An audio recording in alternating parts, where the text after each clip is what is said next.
কখনো কি ভেবে দেখেছো প্রকৃতি কিভাবে আমাদের সাথে কথা বলে? হয়তো কোনো পাখির ডাকে, অথবা মৃদু বাতাসের ছন্দ, ভালোয় মন্দে, অথবা নিশ্চুপ থেকেও কিছু বলে।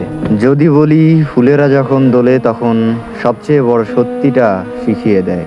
বাতাসের নরম ছোঁয়ায় ফুলেরা যখন নৃত্য করে সেই দৃশ্য সত্যি মনোহর। কোনো নর্তকীর সাধ্য নেই এমন মনোমুগ্ধকর নৃত্য প্রদর্শনের। তারা যেন এক নীরব শব্দের সাথে তাল মেলাচ্ছে। প্রকৃতির ছন্দে নেচে যায় পৃথিবীর সব ফুল।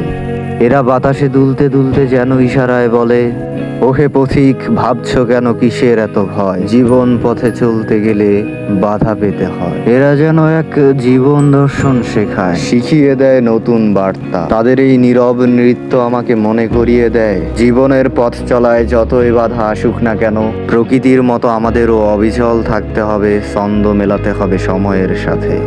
বাতাসের জোর ধাক্কায় আমাদের এই কথোপকথন শেষ হলেও ফুলেদের বার্তা আমার মনে চিরকাল রয়ে গেল।